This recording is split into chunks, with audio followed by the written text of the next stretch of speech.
Daily Manna from the Torah by Dr. Ketriel Blad. Shalom, beautiful family. We've come to the fifth aliyah of Parashat VaYishlach, and He sent.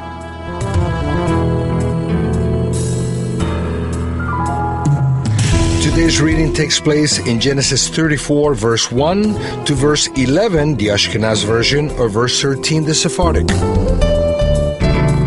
Today's reading takes place in chapter 34, verse 7.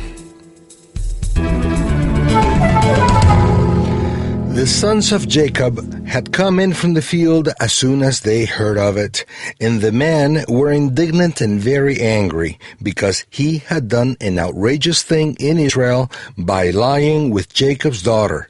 For such a thing must not be done. What shouldn't be done in Israel? Dinah, Jacob's daughter, went out of her high moral world to flirt with low moral mundane things. She went to visit the daughters of the land. Her heart wasn't firm in her people's teachings, and her behavior opened the door for a young man to take her and lay with her, to then humiliate her. On top of that, she didn't run away from him, but stayed and lived in his house as a couple with him. Shechem, and Dinah's sin is called fornication. The Eternal forbids sexual relations outside the covenant of marriage. His rule is not only for Israel, but for all the descendants of Noach, because it's written that a man shall leave his father and his mother and hold fast to his wife, and they shall become one flesh. Genesis 2, verse 24.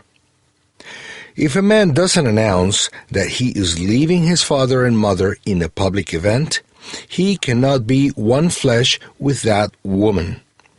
The one who hasn't been joined with a woman in a public event, according to the rules of any given country, has no right to maintain sexual relations with her.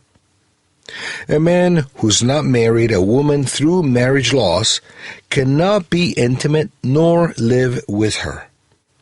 When Yaakov's sons heard what happened to their sister, they became indignant and very angry. Two of them reacted quite violently when trying to defend their family's high morals and avenge what Shechem had done.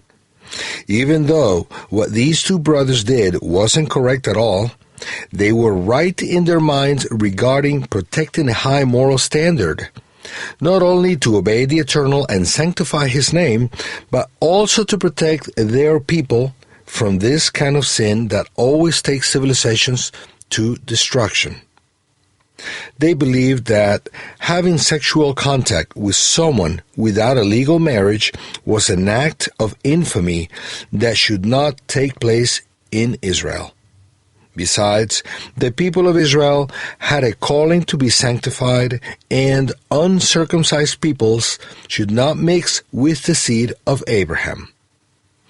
When Jacob rebuked Shimon and Levi for what they had done, they replied that Shechem should not have treated their sister like a prostitute.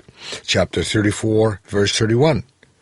Their motivation was correct, but not their taking justice in their own hands and taking revenge on a whole people for what a man had done, besides being provoked by their sister Dinah. Further on, Shimon and Levi's anger was cursed by their father. Chapter 49, verse 7, and the result of this murder was that both tribes were scattered among the others when dividing the land. Chapter 49, verse 7, Numbers 35, verse 2, Joshua 13, verse 14, 19, verse 1, and verse 9. In the Israel of the Holy One, blessed be He, one cannot commit fornication. True Israelites are careful to avoid this sin, because no one who lives in fornication can inherit the kingdom to come, as it's written in 1 Corinthians 6:18. Flee fornication.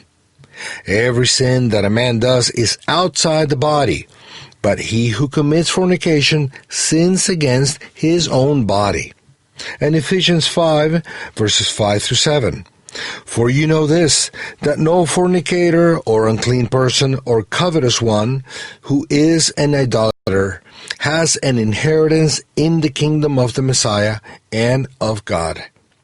Let no man deceive you with vain words, for because of these things the wrath of God comes upon the children of disobedience. Therefore, do not be partakers with them. And Colossians 3:5-6. Therefore, put to death your members which are on the earth, fornication, uncleanness, passion, evil desire, and covetousness, which is idolatry, on account of which things sake the wrath of God is coming on the sons of disobedience. And Revelation 22:15. But outside are the dogs and the sorcerers and fornicators and the murderers and the idolaters, and everyone who loves and makes a lie. If you have practiced fornication, repent and make the decision of never doing it again. Ask the Eternal for forgiveness so you can be cleansed by the blood of the Messiah Yeshua that's efficient for those who abandon sin. May the Eternal grant us strength to live in victory over sexual sin every day. Shalom.